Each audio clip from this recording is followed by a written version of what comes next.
et bienvenue dans cet épisode 50 du Bestiaire des Besties, une émission un peu spéciale car nous sommes en direct live du podcast que nous remercions de nous avoir invités. Merci à tous.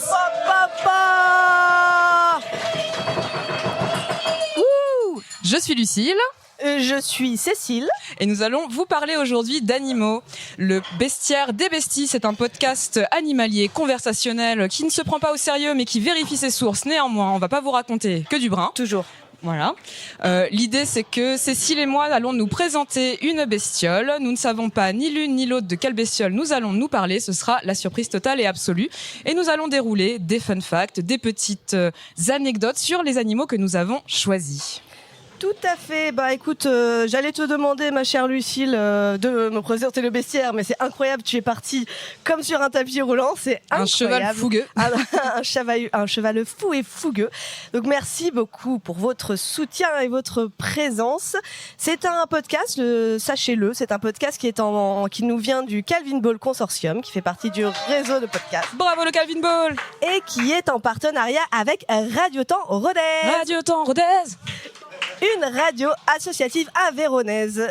Et alors, là, c'est le moment un peu moins rigolo. Petit point politique. Une radio associative aveyronnaise qui, comme toutes les radios associatives, sont menacées.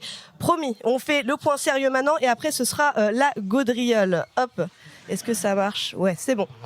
Menacées par quoi, les radios associatives ? Eh bien, tout simplement par la baisse du budget. Pardon ? Tout va bien ? Ouais, oui. Exactement. Merci beaucoup. C'est tout à fait ça.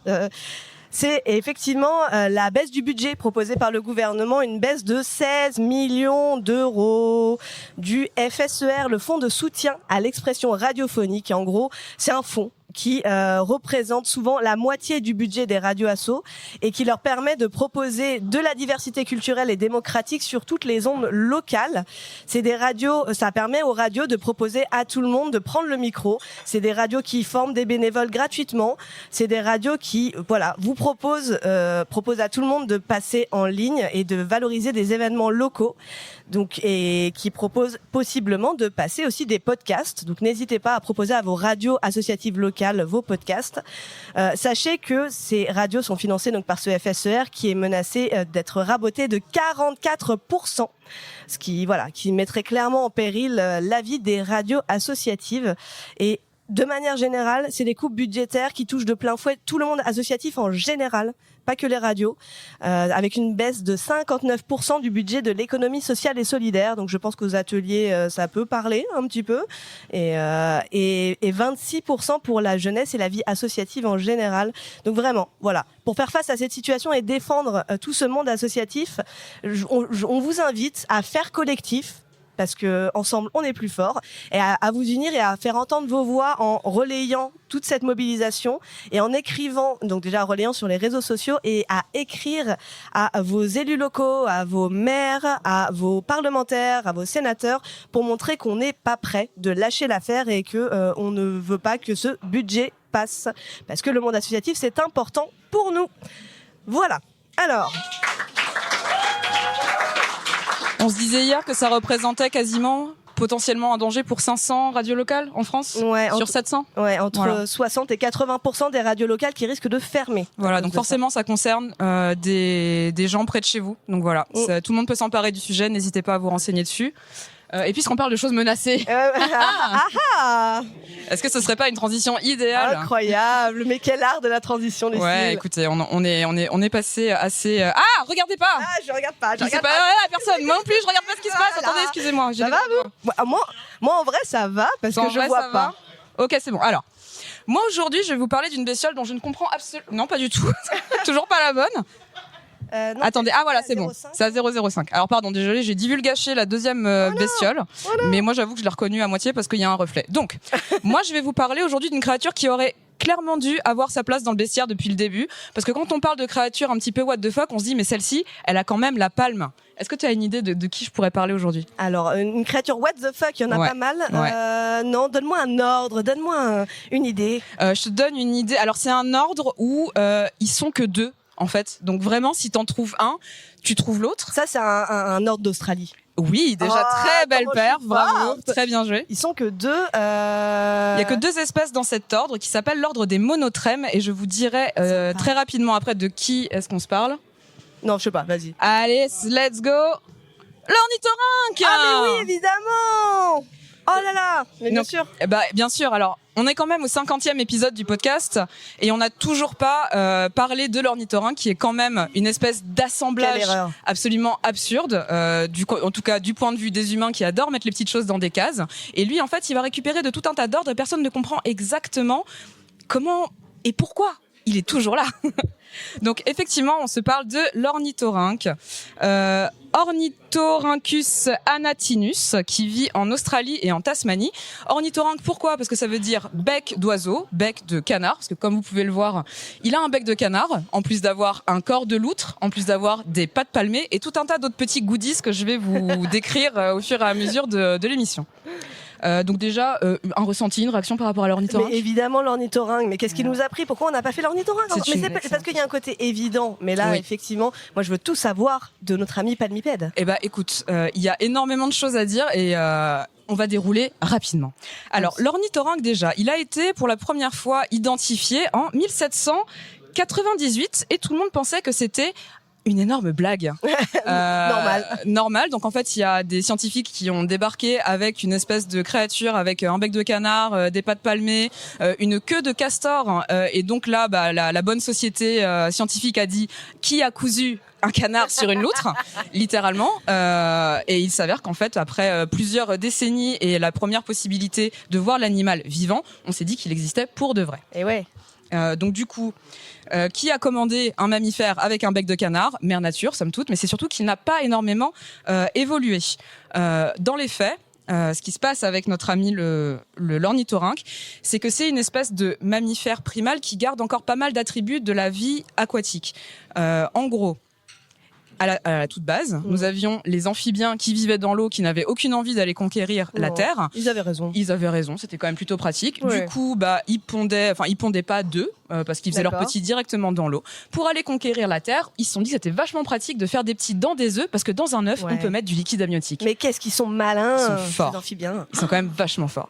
Donc du coup, nos amis amphibiens ont commencé à gentiment se déplacer vers la terre et donc ont eu la possibilité de faire des œufs avec un jaune qui nourrit le petit à l'intérieur, mais l'ornithorynque il a pas complètement passé le coche parce que lui en fait il fait un œuf qui n'a pas de jaune et qui, si je ne dis pas de bêtises, n'a pas non plus vraiment d'eau à l'intérieur. Donc il a juste une petite coquille protectrice pour son petit. Attends, mais ça veut dire que le petit il est intégralement formé et il est dans un petit œuf recouvert d'œuf. Voilà, il a sa coquille. Il ressemble à un petit de marsupio. Je sais pas si vous avez déjà vu ça, mais c'est un tout petit bidule rose un peu flippant qui ressemble à une larve, comme un petit alien. Et en fait, il se trouve que quand notre petit ornithorynque sort du cloaque de maman ornithorynque, parce que maman ornithorynque a un cloaque, comme les oiseaux. Parce qu'on y reviendra aussi, ils ont des bonnes pour les mamans, ça. Espèce de cloaque. Ta mère, elle a un cloaque. Terrible. Ta mère, c'est une poule, somme toute.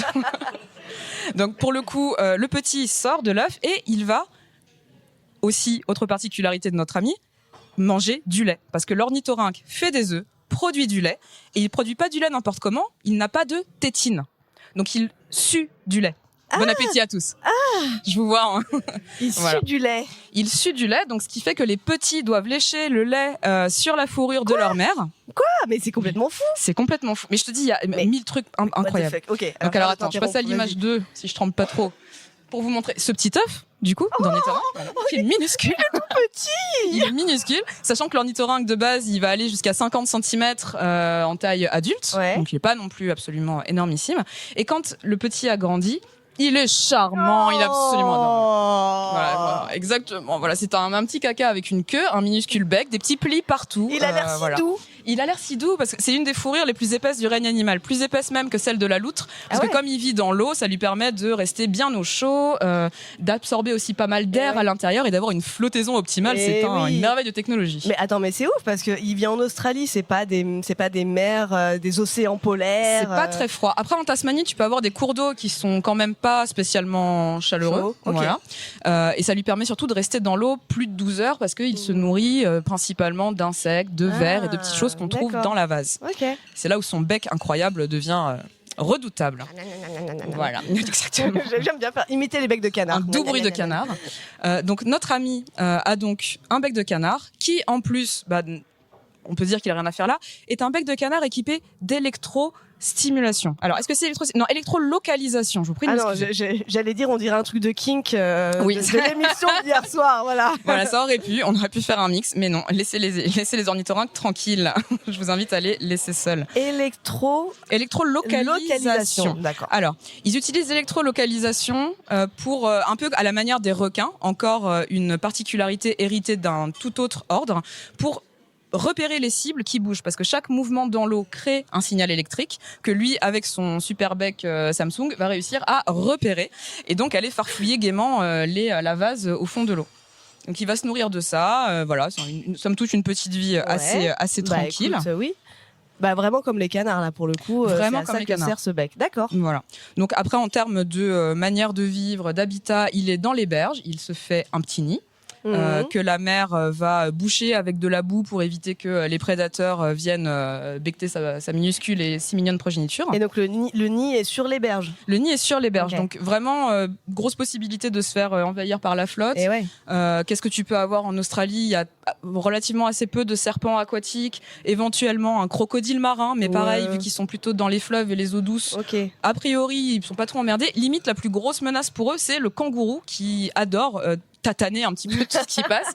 Donc, grosso merdo, tant qu'ils évitent les kangourous, ils devraient être plutôt pas mal. Le kangourou, c'est vraiment le bully de l'Australie. Ouais, quoi. Il tatane tout le monde. Il tatane tout le monde, il tatane les chiens, il tatane les humains. Enfin, voilà, c'est vraiment une sale engeance. Mais non, on les adore. Non, pas trop quand même.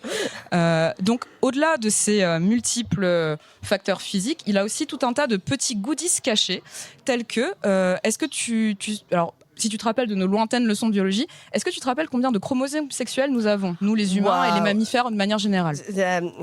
Et vous savez, vous ? Est-ce que vous savez ? Sexuel 2, effectivement. Voilà. Merci. Bravo. La médecine. XX ou XY.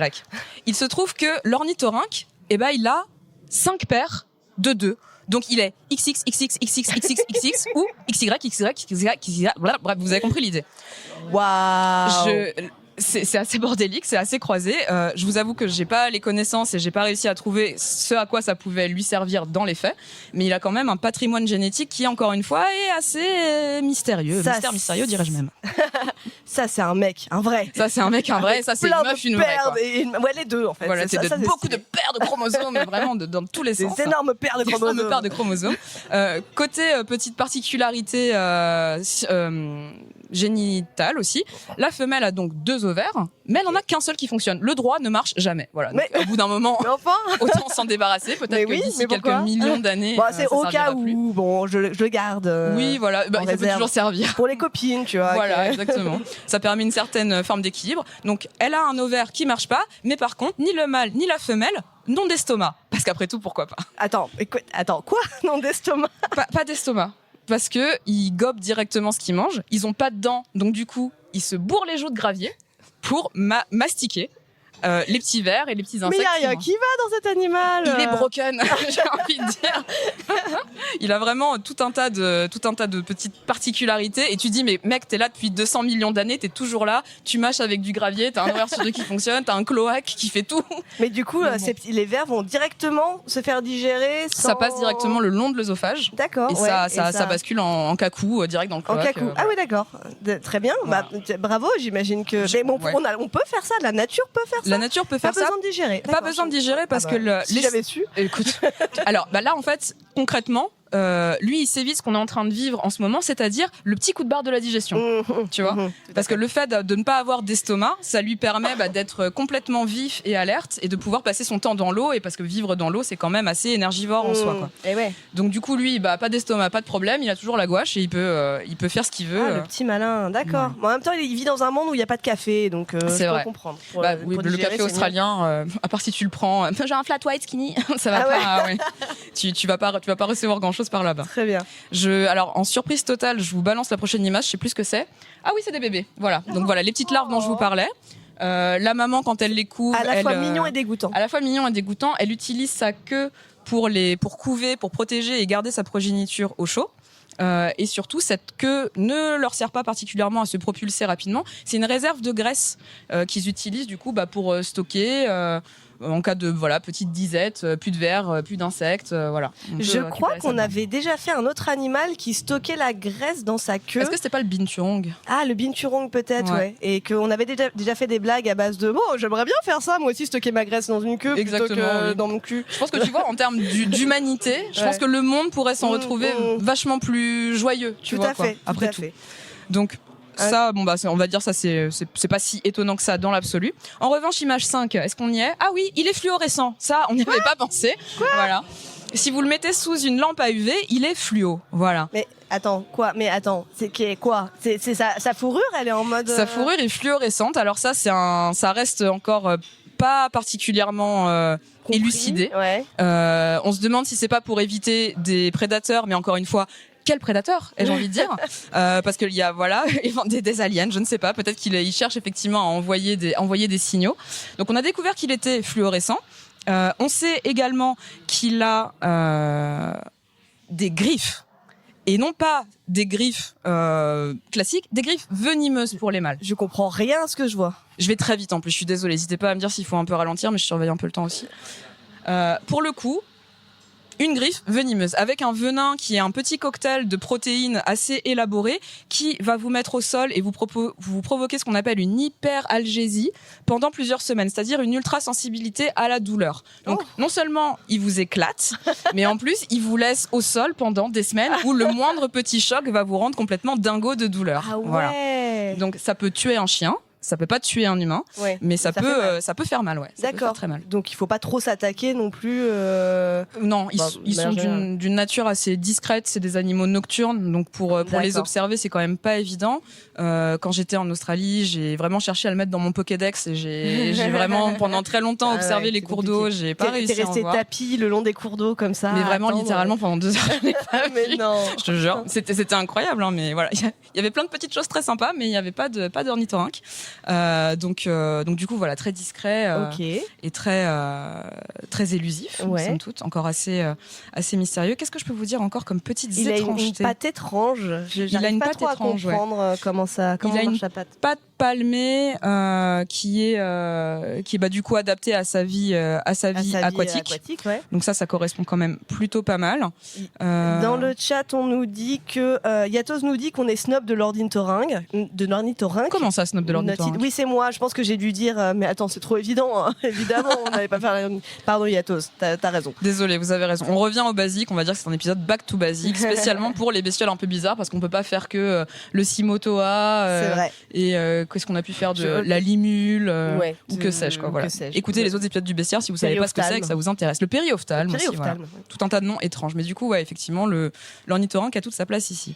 Donc, comme je vous disais, c'est un monotrème. Monotrème, ça veut dire un seul trou. Donc on en revient à notre fameux cloaque. Et l'autre animal qui fait partie de cet ordre, est-ce que vous savez lequel c'est? Équiné, j'ai entendu. Bravo le public. On a des gens pleins de science et de savoir, j'apprécie. Trop fan de Sonic, voilà, exactement. Donc l'équiné est le plus proche cousin, il a un petit peu le même principe de vie, de reproduction que l'ornithorynque, et tous les deux sont situés donc en Australie et en Tasmanie. Justement parce que ils se sont pas fait éclater par la faune locale, sachant qu'il y a très peu, voire pas du tout, de gros prédateurs en Australie.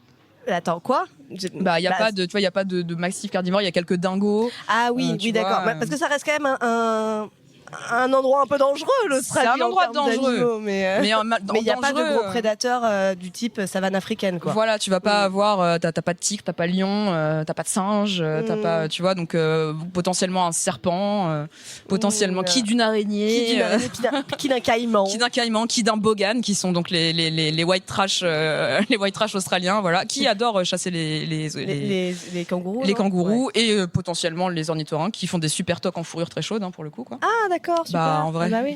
Oui, super. Voilà.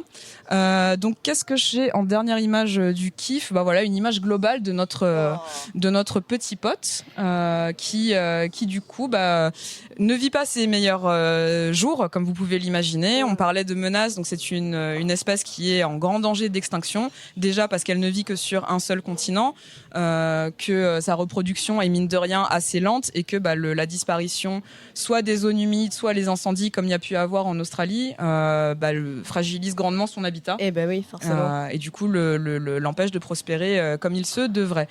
Et lui, il n'a pas essayé de coloniser d'autres endroits. On l'a pas retrouvé dans des endroits inattendus. Pas particulièrement, non. Étant donné qu'il reste vraiment dans les cours d'eau et que c'est pas un animal pélagique, qui part pas dans les mers, etc. Il reste dans son petit coin. Il est assez peinard. Il a aucune velléité de colonisation et on l'en remercie pour ça. En vrai, t'imagines, tu vas au taf et hop, ornithorynque sur le chemin. Nous, on a des ragondins, tu vois. Oui, c'est vrai qu'à Toulouse, vous avez des ragondins. Oui, on est proches. Faire des combats de non, ne faites pas ça. Ne faites pas combattre les animaux. Laissez-les tranquilles. D'ailleurs, petit point baston, les mâles sont très agressifs au moment de la reproduction, d'où ces fameuses griffes absolument démoniaques qui permettent de dire tu touches pas le territoire, tu touches pas la zouze, quoi. Classique. Ça n'a rien de très étonnant, je vous le donne comme ça. Très bien. J'ai plein de questions, mais je sais pas dans quelle mesure on a le temps. On a 4 minutes, c'est comme tu veux. Et c'est des animaux qui restent en couple ou qui sont... Non, ils sont assez volages et légers. Voilà. D'accord, il y a la saison des amours. Il y a une saison des amours. Ils se déplacent en général d'une douzaine donc un peu plus de 25 km une fois qu'ils sont nés pour éviter justement, pour avoir un brassage génétique important, pour pas avoir trop de petits ornithotos voilà, sur le ornithoteux sur le territoire. Donc là-dessus, ils sont quand même assez malins parce que c'est pas tous les animaux qui fonctionnent comme ça. Mais sinon, ça vit tout seul plutôt. C'est plutôt solitaire, ça vit pas en colonie, ça vit pas en groupe, ça a vraiment un esprit de tanière et une tanière assez solitaire, pas comme par exemple un blaireau qui va avoir des galeries avec tout un tas de petits potes autour. Ok, d'accord. Ouais. Ok, stylé. Je regarde si j'ai pas de choses. Non, mais c'est très bien. Et comment t'as eu l'idée de faire l'ornithorynque ? Eh bien, parce que je me suis dit que back to basic. Ok, en effet, tu vois. Oui, évidemment. Il y a très peu de temps, on a fait un épisode sur le requin. On s'est rendu compte qu'on n'avait pas fait de requin. Depuis le début du podcast. Il y a 5 ans, tu te rends compte ? 5 ans. C'est notre 50e épisode aujourd'hui. Merci. Sachant qu'on en est à 1 par mois à peu près, un peu moins parce que t'es parti à un moment 6 mois en Australie, donc il y en a pas eu. Il y en a pas eu. Voilà. Et du coup, j'ai pu vous dire, j'ai pas vu d'ornithorynque, ça valait vraiment la peine de partir là-bas. Mais pour le coup, oui, c'était un peu le trou dans notre grand arbre généalogique du bestiaire pour le moment. Eh ben très bien. Le monotrou, exactement comme j'ai entendu dans le public. Le monotrou. Il y a Azertov qui nous dit clap pour les 50. Merci beaucoup. Merci beaucoup. Il y a Dr Nock qui nous dit en CM2, j'ai fait un exposé à ma classe sur les ornithorynques et j'ai eu 20 sur 20. On aurait dû t'inviter, Dr Nock, en fait. Franchement. On a un expert, apparemment. Je vois, c'est la chantilly du dessert. Et en fait, je me rends compte que j'ai oublié de vous donner The Cherry on Top. Il a un pénis avec 4 glands. Voilà, j'avais oublié de vous le dire aussi. Oui, c'est vrai. C'est quand même un style. 4 glands. Papy, tu m'entends? Et c'est la même chose pour son petit pote l'équidné, du coup. Voilà. Et pareil, alors moi vraiment je me demande, est-ce que justement, comme on a un cloaque. J'ai des questions reproduction là. Pareil, je me dis en fait pourquoi, comment. Ça n'a. Est-ce que c'est chacun son tour ou est-ce que c'est les 4 en même temps? Je pense que c'est comme un auto-wash, tu vois quoi. C'est ça, tu vois. Je pense que ça va dans tous les sens, ça, tu vois. Mais du coup, ça rentre dans le cloaque. Ça rentre. Alors, c'est pas 4 têtes différentes, c'est une seule base avec 4 petits glands collés sur un même pénis. J'ai un peu des visions d'horreur. C'est pour ça que je l'ai pas mis en image. Vous m'excuserez, vous irez chercher, vous irez pourrir vos historiques tout seul. J'ai essayé de me préserver quand même, quoi. Ça risque d'être un peu particulier, quoi. Ok, très bien. Donc voilà, je pense qu'il est temps de passer à la pause musicale qu'on va peut-être pas forcément écouter. Mais je la lance quand même. Je la lance un tout petit peu. Il s'agit de la chanson Platypus de Green Day. Je la lance pas du coup. Platypus de Green Day. I Hate You entre parenthèses Platypus. Pourquoi ? Parce que Green Day c'est des sales petits rageux et qu'ils avaient une espèce de vendetta personnelle contre un journaliste musical qui avait eu l'outrecuidance de dire que depuis qu'ils étaient connus ils faisaient moins de la bonne musique. Donc du coup ils ont écrit cette chanson pour lui. I Hate You Platypus, et Platypus était le surnom de ce journaliste. D'accord. Voilà. Et on s'écoute ça en podcast. Voilà. Ici on l'écoutera pas. Voilà. Bah du coup, on enchaîne. J'ai cru que, on enchaîne. Ou tu veux le désintroduire peut-être pour le podcast? Ouais. Non. Cécile du montage sera contente que tu la désintroduises. Donc, ok, très bien. Merci à tous Green Day et Cécile. De quoi tu vas nous parler aujourd'hui? Waouh, quelle désintroduction! Franchement, j'ai tout donné sur la première transition. Là, j'ai plus rien. Je suis à sec là. Merci. Je vais m'hydrater d'ailleurs. Merci d'avoir lancé ça. J'ai cru que tu allais dire que Green Day détestait les ornithorynques et que c'est pour ça qu'ils avaient fait une chanson. Peut-être. J'avoue, je suis pas assez intime avec eux pour savoir. Du coup, je vais enchaîner sur mon animal. Donc, je le rappelle, Lucille ne sait pas, enfin, j'allais dire ne sait pas quel animal je vais faire, mais apparemment tu l'as lancé. Je pense. Ouais, j'ai eu un aperçu, mais je suis pas sûre. Bon, c'est pas grave. C'est pas très grave. Pour l'épisode du jour, je vous emmène avec moi dans les hautes herbes de la savane du continent africain. Tu fais pas le vélociraptor, j'espère. Non, merci. Non, a priori, c'est vrai que j'y pense, mais non. Non. Donc du continent africain, mais aussi en Asie centrale, je vais vous parler d'un animal qu'on connaît bien, mais le connaît-on vraiment si bien? Je ne pense pas. Quel mystère. Et d'ailleurs, j'espère pas que vous le connaissez. Enfin, j'espère que vous le connaissez pas si bien, sinon vous allez rien apprendre avec ma chronique. C'est le mammifère le plus rapide de la Terre. Encore plus rapide que les députés d'extrême droite pour voter des lois contre l'égalité sociale. Il est vraiment super rapide. Très très rapide. Je veux bien sûr parler. Alors, je veux bien sûr parler du guépard, bien entendu. Il est sublime. Il est magnifique. Et oui, alors oui, il dit salut. Il dit salut. Oui, alors ouais, j'ai fait des blagues sur les. Je me suis amusée. Oui, je sais. Vous êtes déçus parce qu'à Podren, quand on était passé la dernière fois, on avait fait que des animaux dégoûtants. C'est vrai. Et là, on a décidé que non, plutôt tranquille. Tant mieux parce qu'il y a des gens qui déjeunent, donc c'est pas plus mal. Bon, je sais que vous êtes un peu déçus, mais ne vous inquiétez pas, c'est aussi ça, le bestiaire des besties. On est là pour la connaissance avant tout, d'accord? La gaudriole passe après. Non, c'est faux. Voilà. Non, c'est faux. Il y a un twist, vous allez voir. Qui êtes-vous et qu'avez-vous fait ceci?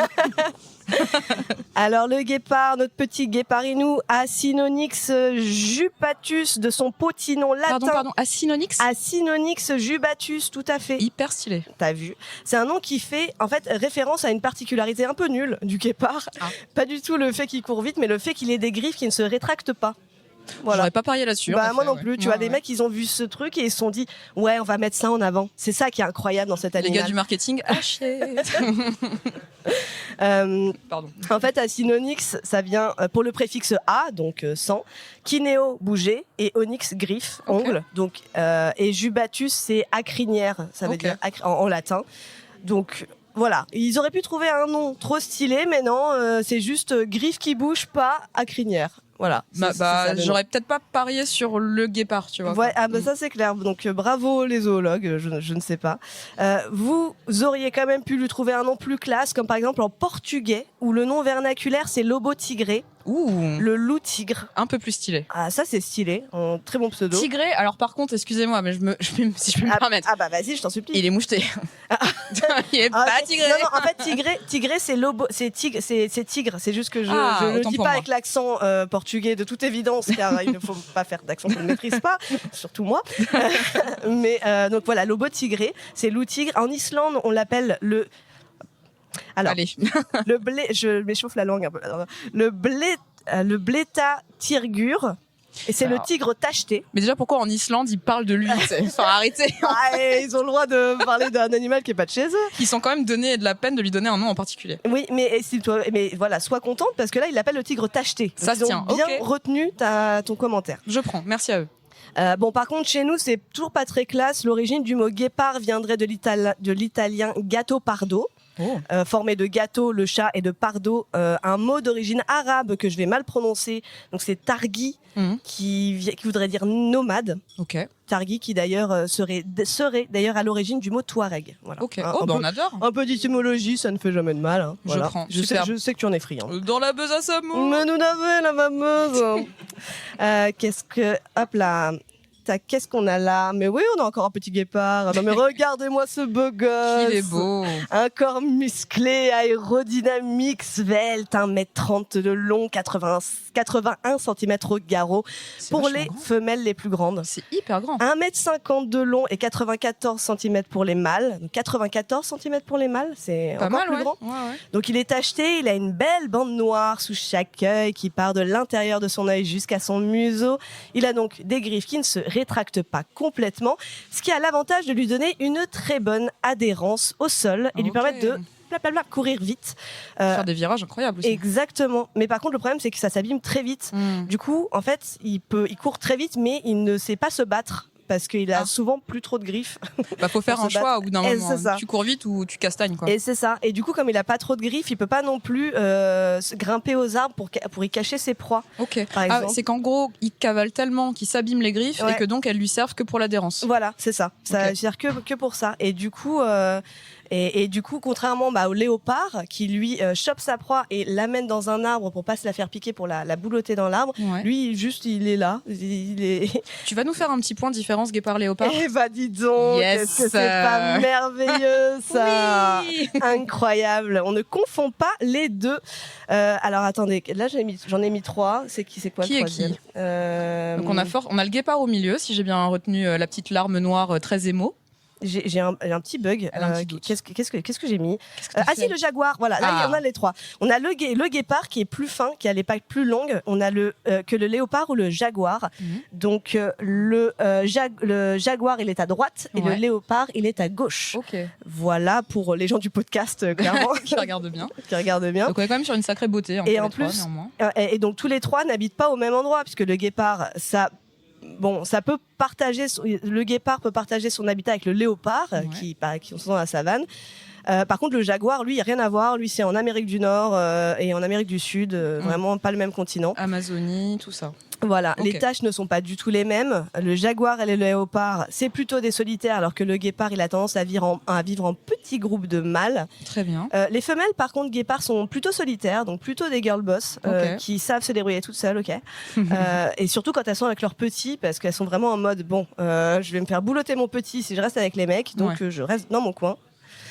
Qu'est-ce qu'on a de regardez-moi ça c'est le guépard asiatique. On voit bien la crinière là. Voilà, en fait le guépard il est sur le continent africain et aussi sur le continent asiatique, en Asie centrale, notamment en Iran et au Pakistan. Donc ça c'est l'asiatique avec la crinière vraiment qui est plus développée. Il habitait dans ces coins-là, il habitait. Aujourd'hui, en 2022, on a recensé 12 spécimens en Iran. Ça fait pas beaucoup de spécimens. Il a vraiment disparu de ce coin dans les années 50. Et voilà. Et c'est pas tout à fait les mêmes. Ils sont un peu plus clairs que leurs cousins d'Afrique. Et ils ont vraiment cette fourrure sur le dos et sur le ventre qui est beaucoup plus épaisse. J'espère que vous regardez mes petites blagues à chaque fois. Je fais des petites blagounettes. Courte et efficace. J'adore. Tu disais en Afghanistan, pardon. En Iran et au Pakistan. En Iran et au Pakistan, ok. Donc autant vous dire que là, en ce moment, pas la fête quoi. Pas la grosse fête. Pardon. Vroom. Oui, Vroom. À chaque fois, pour les gens du podcast, je montre des images et j'ai mis des petites blagounettes sur chaque image. Il est focus comme jamais, quoi. C'est incroyable. En fait, voilà, c'est pour ça qu'il est connu. Il court très, très vite. C'est vraiment l'animal. Il peut se taper des pointes jusqu'à 110 km/h. Donc, c'est vraiment le mammifère le plus rapide. C'est pas l'animal le plus rapide sur Terre. Parce qu'il y a un oiseau qui est plus rapide dans l'air en piqué. 0. Mais lui sur Terre, c'est plus rapide. Tricheur. Donc il se nourrit de tout ce qui mange de l'herbe dans la savane, des antilopes, des gazelles, des gnous, mais aussi des phacochères ou des lièvres. Les jeunes se mettent en bande pour disperser le troupeau et prendre un individu en chasse. Ils sont là, hop, sprint. Et pendant qu'il y en a un qui le sprint pour lui courir après, il y en a un qui l'attend devant pour faire un croche-patte, pour faire tomber sa proie. C'est vraiment abusé. Et voilà. Et ça a aucune classe. Et généralement, si la gazelle ne meurt pas sous le choc, parce que là, ils vont tellement vite que si elle tombe, il la percute du coup ou il lui saute dessus? Non, juste l'un lui fait un croche-patte, du coup elle tombe. Et soit elle meurt directement sous le choc, ça c'est la partie la plus simple. Soit il lui saute à la gorge et il l'étrangle avec sa gueule. Ok. Donc Voilà. Bon bail. Ce qui est quand même dure vie pour la gazelle. Assez stylé. Maintenant qu'on sait tout ça sur ce grand félin, cette espèce de machine à tuer du continent africain et d'Asie centrale, on va s'écouter un peu son rugissement extrêmement cruel. Et impressionnant. Comment il s'appelle son rugissement? Je crois que c'est lui. Allez, on va dire que c'est lui. Oh bébé. Non. On dirait mon chat. C'est Douy. Vous étiez pas prêts. Oh là là, mais il miaule tout le temps comme ça. Je vous en remets une petite couche. Oh, est-ce que c'est pas trop mignon? Eh oui.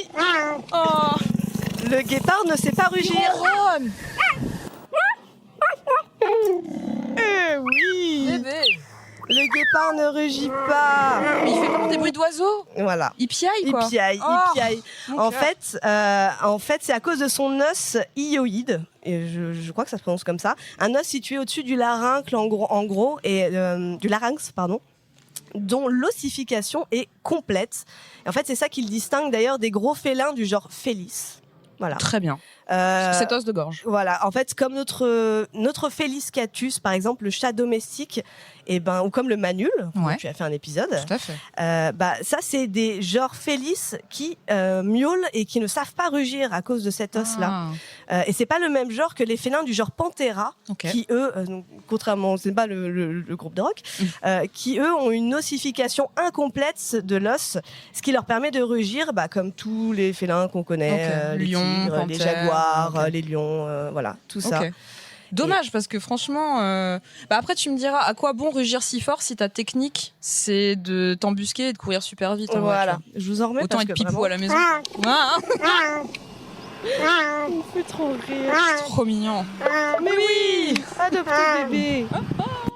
Regardez-moi ça. Oh, la bouille, regardez-moi ça. Et oui, donc là je montre des photos de bébés guépards. Oh là là, mais je meurs. Non mais franchement, meuf, 1000 fois mieux que le pou et le rat comme à Podren, quoi. Des bébés chats, ça marche toujours. Des bébés chats, mais bien sûr. Oh là là. Donc non seulement le guépard ne sait pas rugir, mais en plus tout son corps s'est spécialisé vers l'aérodynamisme plutôt que vers la bagarre. Oui, oui. Il a une petite tête. Est-ce que c'est ça? Alors attends, non, c'est pas lui. Qui êtes-vous? Je vous en reparlerai tout à l'heure, ce n'est pas lui. Il a une petite tête avec des petites oreilles, une petite mâchoire qui est certes très aérodynamique, mais ça lui permet pas de se défendre ni même d'attaquer, enfin tu sais, je parlais des gazelles, en fait, il lui arrache pas la gorge ou quoi que ce soit, il l'étouffe. Voilà. Donc il n'y a pas une énorme puissance telle la hyène ou voilà, c'est ça. Donc ça lui permet pas non plus de très bien se défendre contre les prédateurs. Donc ses griffes sont toutes cassées, donc pas très efficaces non plus pour la bagarre. Et en plus, quand il vient de se taper un sprint, son corps après et qu'il a réussi à choper sa proie, son corps surchauffe et une fois qu'il a attrapé sa proie, en fait, il est tout essoufflé et tout épuisé, bébou. Tu m'étonnes, 110 km/h, ça rassure, bien sûr. Et du coup, généralement, une fois qu'il a chopé sa proie, il est obligé de s'allonger et d'attendre 10 à 20 minutes pour pouvoir manger. Tout simplement. Donc en fait... Et du coup, il hyperventile allongé sur le sol. Voilà, en fait, il reste à côté de sa proie. Il fait... Et alors, je ne sais pas si vous êtes au courant, on en parlait tout à l'heure, mais en Afrique, dans la savane, il y a 2-3 prédateurs quand même. Oui, mine de rien, c'est vrai. Ouais. Et du coup... tu peux vite te faire choper par un lion. Miskin le guépard, en fait, il est là, il est essoufflé et il a tout donné pour sa course et il risque assez souvent de se faire piquer sa proie par des lions, des hyènes ou même, donc, du coup, le petit choupinou, le lycaon. Ah, donc, le lycaon. Même, donc ça, c'est le lycaon que je montre. C'est même les gouttes d'ogo de la savane. Le bisu. Il bolosse le guépard. C'est dommage d'avoir autant d'aura et si peu d'effectivité, en fait. Effectivement. Donc voilà, prenez en pitié le guépard parce qu'en fait, c'est vraiment la victime de la savane, le pauvre. En plus, évidemment, il est en voie de disparition, la moitié des bestioles qu'on fait au bestiaire. Il s'est fait utiliser pendant des millénaires comme animal de compagnie des humains pour la chasse ou comme symbole de richesse. Effectivement, on le voit dans pas mal d'images. Où on voit des rois, des reines avec des guépards apprivoisés. Des peintures d'apparat. Ou juste des guépards, des vrais guépards apprivoisés à leurs pieds, quoi. Aujourd'hui, en Inde, on parle de cloner des guépards asiatiques pour les réintroduire dans le désert. Oh, wow. C'est très bien comment ça se passe, ce genre de bail. Oui. Ça va finir en Jurassic Park des guépards. Putain, arrêtez. Jurassic Park. Incroyable. Donc voilà, l'actualité du guépard est vraiment toujours foisonnante, c'est incroyable. Et ça, c'est juste pour que vous passiez une bonne journée avec ce bébé guépard. Il est si mignon. Incroyable. Mais incroyable. Il fait blep avec sa bouche, j'adore. Mais quelle riche idée, Cécile. Merci et bravo, c'était trop cool. C'est vraiment quand j'ai découvert le bruit que faisait le guépard que je me suis dit non, ça, je suis obligée de. Il faut y passer forcément quoi. Vraiment la meilleure sonnerie de téléphone quoi. Mais oui, c'est parfait. Allez, ça suffit. Ça suffit. Je vais peut-être lancer la pause musicale à moins que des volontés. Écoute, pas plus de questions. T'as répondu à toutes mes attentes. Tu m'as expliqué la différence entre le léopard et le guépard. Tu m'as régalé de sons. Tu m'as montré comme il était beau et comme il était rapide. Je pense que je suis satisfaite. C'est le moment d'écouter, pour celles et ceux qui nous écoutent en podcast, Cheetah's Tongue, parce que oui, en anglais, le guépard, ça se dit cheetah. Cheetah's Tongue des Wombats, donc double animal. Incroyable, merveilleux. Double hit combo. C'était Cheetah's Tongue. Transition des Wombats. Alors, Lucille, en temps normal, dans le bestiaire des besties, on finit par nos recommandations culturelles en lien avec des animaux.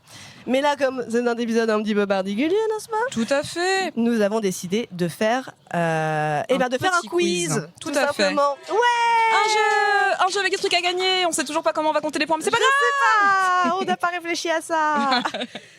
Alors je me permets juste une toute petite incartade pour dire que Yatos nous dit: je suis allée dans un parc animalier où ils avaient installé un cheetah run, une tyrolienne avec la viande attachée dessus pour faire courir les guépards en captivité et pour qu'ils gardent la forme, parce que potentiellement ils peuvent choper un petit bide aussi, hein, donc bon. Oui, effectivement, c'est des choses qui se font pas mal dans les parcs.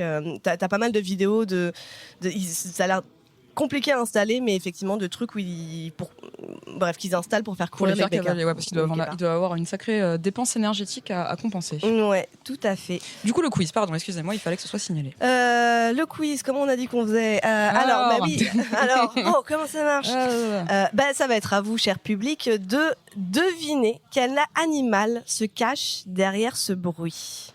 Voilà, on a une petite collection de cris particuliers. Évidemment, il y a des pièges parce que sinon c'est trop facile et c'est trop drôle. On n'est pas sur un niveau livre d'éducation pour enfants genre me fait la vache, ouah fait le chien. On vous respecte un tout petit peu plus que ça, néanmoins. Donc ça, ce sera pour nos épisodes dans les écoles maternelles. Exactement. Public. Le bestiaire des bébous. Vous êtes vraiment trop facile, incroyable. J'adore. Du coup, pour gagner ce mug. Alors. Ce sera pour gagner un mug. Alors, vous battez pas trop. Alors, je vais quand même le vendre. Jetez-vous au sol. On va dire que c'est une édition limitée collector du mug du bestiaire des Besties, car c'est pas le plus beau mug, c'est une première version. Mais c'est le plus gentil, vous m'entendez ? Il a une belle âme, ok ? Voilà, c'est un premier jet de mug. Il y aura des plus beaux à gagner un peu plus tard, mais voilà. Donc, comme vous êtes là et vous êtes volontaires et je suis sûre que vous allez être tous hyper forts en cris d'animaux, vous pourrez vous battre pour les 2 ou 3 mecs qu'on a à faire gagner. On va s'écouter tout de suite le premier bruit.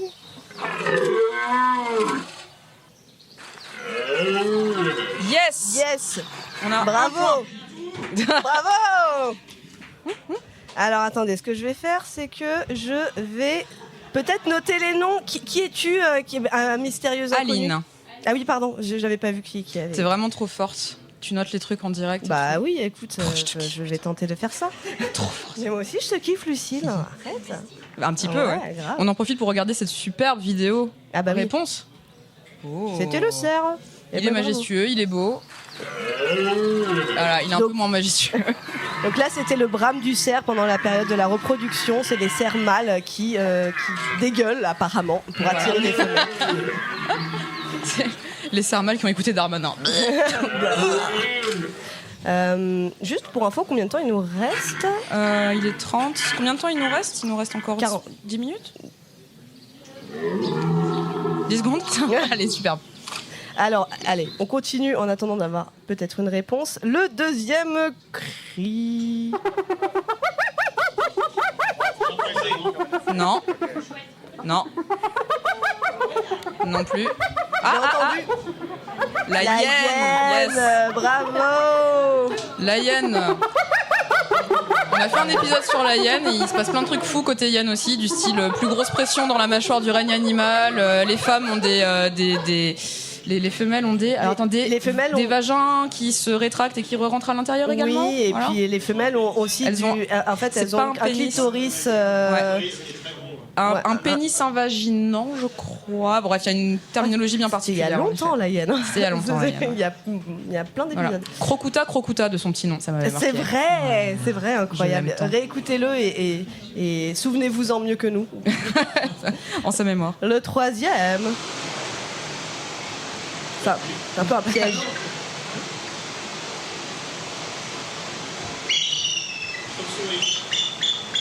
C'est un peu un piège.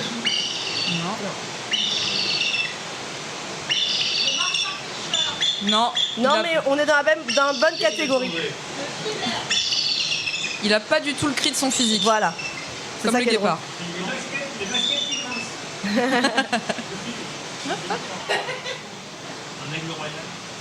Oui. Mais pas mal, pas mal du tout. Mais attends, mais comment t'as fait? C'est l'aigle américain. C'est l'aigle américain. Donc c'est pas l'aigle royal de nos contrées, mais c'est l'aigle... Il est beaucoup plus piou-piou que ce qu'on pourrait imaginer, en effet. Ouais. C'est fou, hein, que le symbole de l'Amérique soit un espèce de gros truc qui fait... Je trouve ça plutôt accurate en ce moment. Mais oui, bon, c'est vrai. Ah, ça clignote. Allez, on continue. Ah ouais, ça c'est l'enfer sur Terre. Ça aussi, pas le physique. Oui, le kiwi. Incroyable, il avait révisé avant de venir. Mais comment t'as deviné toi aussi, c'est incroyable ça. T'as vu la vidéo? Il est si mignon. Oh Satan. Vraiment. Mon Dieu et maître. L'animal est possédé. Oh waouh. On continue.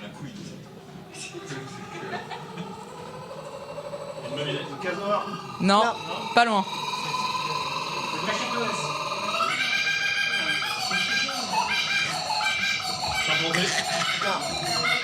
Mais on a pas fait l'épisode. Si. Ouais, si. Non. Pas loin, c'est un oiseau. Eh ben, vous n'avez pas trouvé. Hop là. C'est un oiseau, c'est souvent utilisé. C'est le kookaburra. C'est le kookaburra. Particulièrement nuisant. Ouais, grave. Je confirme. Il me réveillait tous les matins, ce petit bâtard. Mi-singe, mi-oiseau, toujours un plaisir. Souvent utilisé pour faire des bruits de jungle. Ouais, c'est le bruit de la jungle, somme toute. Alors qu'il vit en Australie, encore une fois. Allez, hop, le dernier. Là, pour l'instant, on en a 4.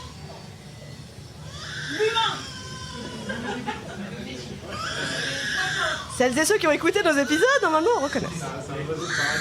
Yes. 2 points. Oiseau de paradis, l'oiseau lyre. Qui sait imiter même assez tristement le bruit de la tronçonneuse, malheureusement. Et les alarmes de voiture. Voilà, en fait, c'est un oiseau qui reproduit les sons qu'il entend. Et donc là, c'est des sons d'un bébé. Et donc, du coup, il peut faire tous les sons qu'il veut. Qui êtes-vous ? Qu'est-ce que j'ai fait ? C'est encore lui. C'est encore lui. Qu'est-ce que... Voilà, donc il fait tous les bruits qu'il veut. Il fait le bruit de l'étiqueteuse aussi, visiblement. Il est passé chez Auchan. Pour le moment, c'est Louis qui a 2 points. Oh, wow. Qu'est-ce que... Je lance celui-là. Je ne sais pas ce que c'est toi. Allez. Je sais plus ce que c'est. Ah oui, si, je me rappelle. Une grenouille, oui. C'est une grenouille. Alors, elle s'appelle la Breviceps. Elle est ronde, elle est ridicule. Et elle est gracieuse as fuck. Comment tu t'appelles ? C'est quoi ton prénom ? Qui a dit ? Ptolémée. Et l'ultime...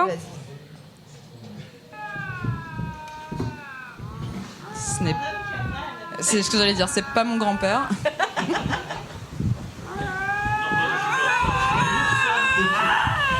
Non, pas loin. Il y a eu un lynx. Yes, bien joué, bravo. Qui le lynx qui a dit ? Comment tu t'appelles ? Très plaintif. Quel est ton prénom ? C'est grotesque ton prénom, pardon ? Non, j'ai pas entendu. Très bon pseudo. Sébastien. Eh ben on n'est pas dans la merde, Lucille, parce que là on a plein de gens qui ont participé, on sait pas à qui on va faire. Alors il y en a un sûr et Et on a plus de... Bah ouais, on est bête, on n'a pas gardé un truc pour départager. Ah mais oui, mais on aurait dû faire ça. Comment on fait? Bon, je sais pas, on va discuter. Battez-vous. Battez-vous, c'est ça. Alors, on va décider tous ensemble entre Aline, Nine, Zali. En vrai, on vous adore les copains du Calvin. Hein. Bah ouais.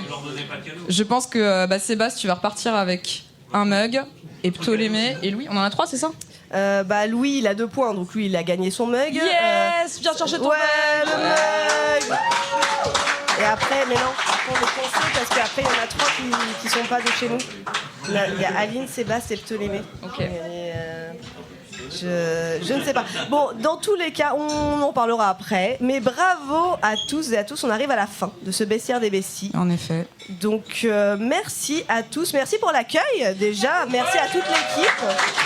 Merci beaucoup à Podcast, merci à l'association Bad Geek, à la super régie, merci beaucoup aux ateliers qui nous ont régalé, la table des ateliers, merci à vous public, c'était trop sympa de faire ça avec vous. Ouais, et donc c'était un podcast du Calvin Ball Consortium, n'hésitez pas à écouter les autres épisodes de tout le label, somme toute, tout le réseau. Et je pense qu'on a terminé, Lucille. Je pense qu'on a terminé, Cécile. Eh ben écoutez, je vous dis à très bientôt. À bientôt. Et bye.